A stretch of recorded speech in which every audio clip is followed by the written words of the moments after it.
But then Jake unzipped his backpack and held up the folder. "We know what you've been doing," he said, his voice steadier than Emily expected. "And now they do too." Carter's face darkened, but the damage was already done. One of the other officers took the folder, flipping through the pages. His expression shifted from confusion to something colder. "We're gonna need you to come with us," he said, his voice firm. Two more officers moved in, one pulling Carter's hands behind his back, snapping a pair of handcuffs into place. Emily exhaled, her whole body shaking with the weight of everything that had just happened. It was over. The buried secret wasn't a secret anymore. Hours later, after police statements and endless questions, Emily sat on her front porch, wrapped in a blanket. Jake was next to her, silent for a long time before finally speaking. "You really texted your mom?" Emily nodded. "I knew we might need help. Figured it was better to say something before it was too late." Jake let out a small laugh, shaking his head. "Smart move." She looked out toward the woods, the place where it had all started. The place where two bad cops had tried to hide something, and where two kids had refused to let it stay buried. Emily didn't know what would happen next, but one thing was clear: some secrets don't stay hidden forever, and sometimes doing the right thing means digging a little deeper, even when it's terrifying. At breakfast, she'd barely touched her cereal. Her mom noticed. "You okay, sweetheart?" Emily hesitated, the words sitting on the edge of her tongue. She could tell her mom everything: the cops, the bag, the way they acted so guilty. But something inside her stopped her. What if she was overreacting? What if they really hadn't done anything wrong?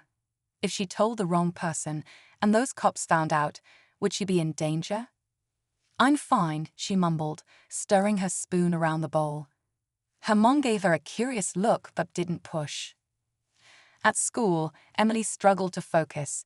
The teachers taught, but their voices blurred together in the background. The only thing she could think about was that patch of dirt in the woods. By lunchtime, she had made up her mind. She needed to go back. She needed to see what was inside that bag.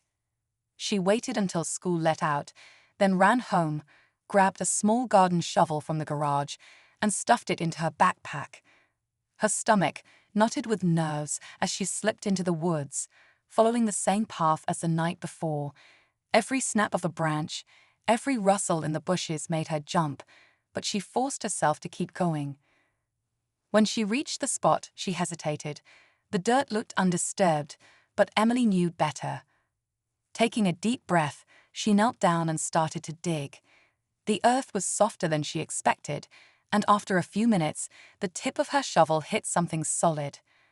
A chill ran through her as she wiped away the dirt, revealing the edge of the black bag. Her hands shook as she reached for it, but before she could pull it free, a twig snapped behind her. Emily spun around, heart hammering. Someone was watching. Emily's breath caught in her throat. She scanned the trees, her pulse pounding in her ears. The woods was silent now, too silent. Someone was there, watching, waiting. She didn't move, didn't even breathe. Maybe if she stayed completely still, whoever was out there wouldn't notice her.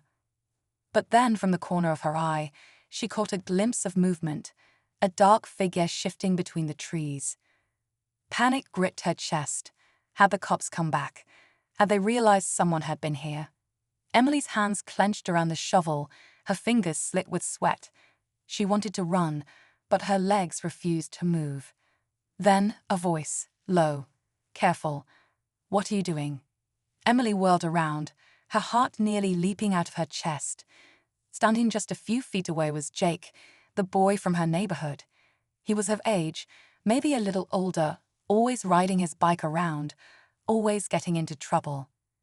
She exhaled sharply, relief flooding her. "Jake, what are you doing here?" He crossed his arms.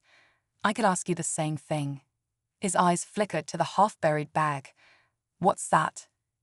Emily hesitated. She barely knew Jake, but something about the way he looked at the bag told her he already had a guess. "I saw something last night," she admitted. "Two cops. They'd buried this here." Jake's face darkened. He stepped closer, lowering his voice. You serious?" She nodded.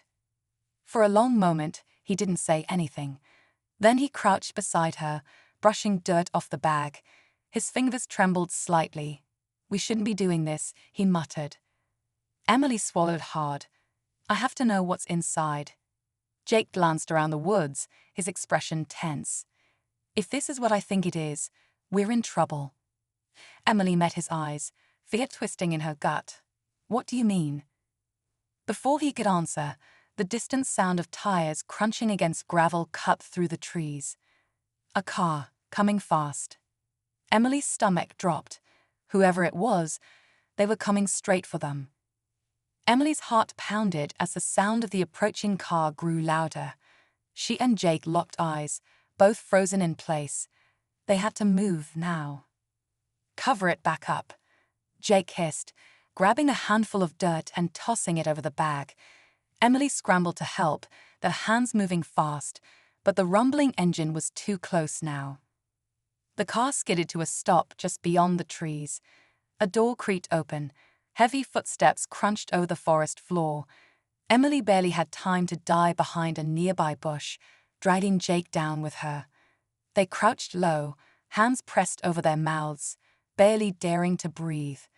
Through the gaps in the leaves, Emily could see him, the taller of the two officers from last night. His uniform was gone, replaced with dark jeans and a jacket, but she recognized his face, and he didn't look happy. He stepped toward the buried spot, his boots inches from where Emily had been digging just moments ago. His eyes swept over the disturbed dirt, and his jaw tightened. He knew. Emily clenched her fists, willing herself to stay still. Her entire body screamed at her to run, but one wrong move, and he'd see them. The officer reached into his pocket and pulled out his phone. His voice was low, sharp. "Someone's been here." A pause. Then, quieter but full of tension, "No, not yet. But if they come back, I'll take care of it." Emily felt Jake stiffen beside her. She didn't know what take care of it meant, but she had a bad feeling they didn't want to find out. The officer scanned the woods one last time, then turned and stalked back to his car. The engine roared to life, and within seconds, he was gone. Emily let out a shaky breath. "We have to get out of here." But Jake wasn't looking at her. His gaze was fixed on something in the dirt. "The bag," he whispered. He didn't take it. Emily's stomach twisted. The officer had come to check on it, but he hadn't dug it up. Which meant whatever was inside was still there. And for some reason, he needed it to stay hidden. Emily's hands trembled as she and Jake stared at the half-buried bag. The officer had been here, had seen that someone had found his secret, but he hadn't taken it. That meant whatever was inside was too dangerous to move, even for him. Jake swallowed hard. "We should go." But Emily shook her head. "Not yet." She dug faster now, pushing away the loose dirt until the bag was free. It was heavier than she expected, the material stiff and thick, like it had been sitting there for a long time. She hesitated, then unzipped it. Her breath caught. Inside were stacks of money, thousands, maybe more. But that wasn't what made her stomach twist.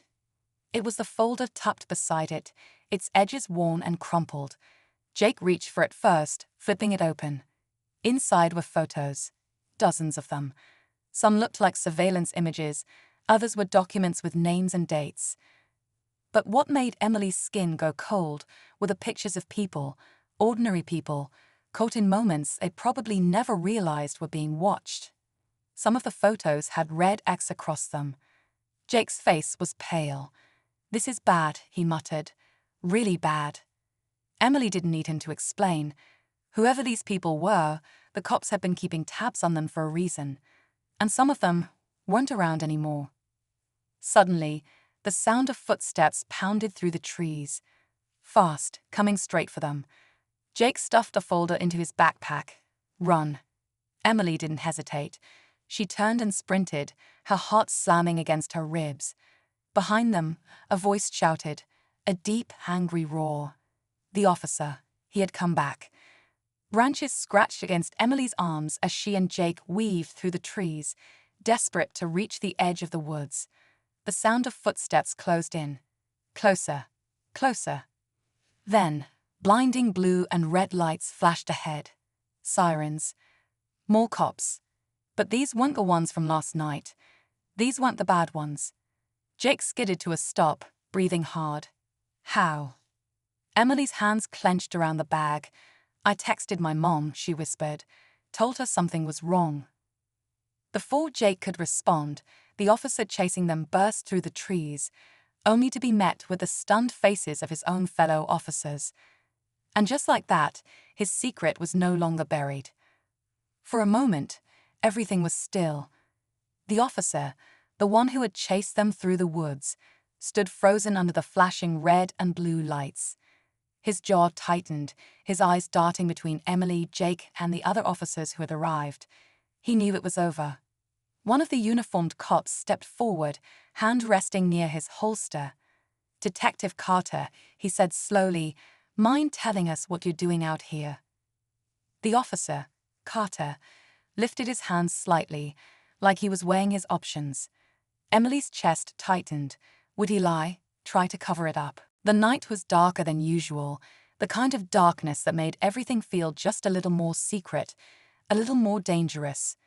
The wind whispered through the trees, rustling the dry leaves on the forest floor.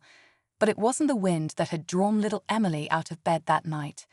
It was the sound of car doors slamming shut, deep in the woods behind her house. She wasn't supposed to be out this late, not alone, and definitely not hiding behind a tree, spying on strangers. But something about the way the two men moved, the way they kept glancing over their shoulders, made her stomach twist with unease. She could barely see their faces under the glow of their flashlights, but she caught a glimpse of something shiny on their belts. Badges. Cops. Emily should have felt safe knowing they were officers, but she didn't. Not when they were digging a hole in the middle of the woods, not when one of them dropped a heavy-looking black bag into it. The other one quickly shoveled dirt on top, his movements rushed, almost frantic. They weren't just burying something. They were trying to make sure no one ever found it. Her heart pounded as she crouched lower behind the tree, afraid they might hear her quick, shaky breaths. She wanted to run back home, to pretend she hadn't seen anything, but her legs wouldn't move. She was frozen in place, watching as the officers exchanged a few hushed words, glanced around one last time, then hurried back to their car. Within moments, the only thing left was the faint sound of their tires crunching against gravel as they sped away.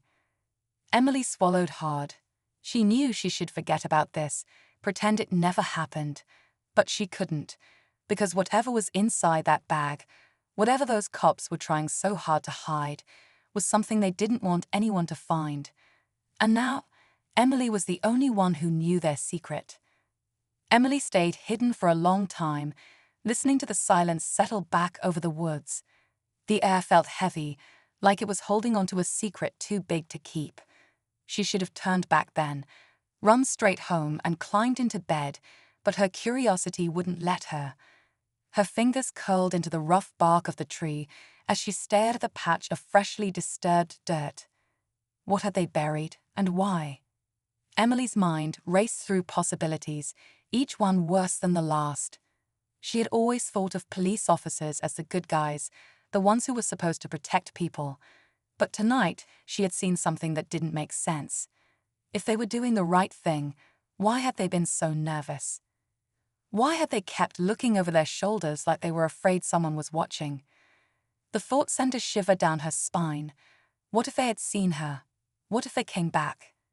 She forced herself to step back, one foot sliding carefully over the leaves, trying not to make a sound. But then, snap, a twig cracked beneath her shoe. Her breath hitched. She froze, waiting, listening. But there was nothing. No voices, no movement, no headlights cutting through the trees. The officers were gone. Still, she didn't dare stay any longer. She turned and ran, her feet barely touching the ground, as she darted through the trees, back toward the warm glow of her house in the distance.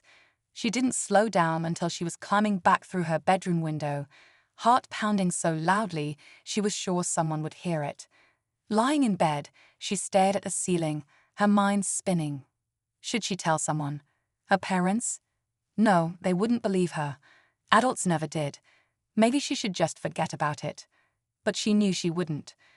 Because whatever those officers had buried out there, it wasn't meant to be found.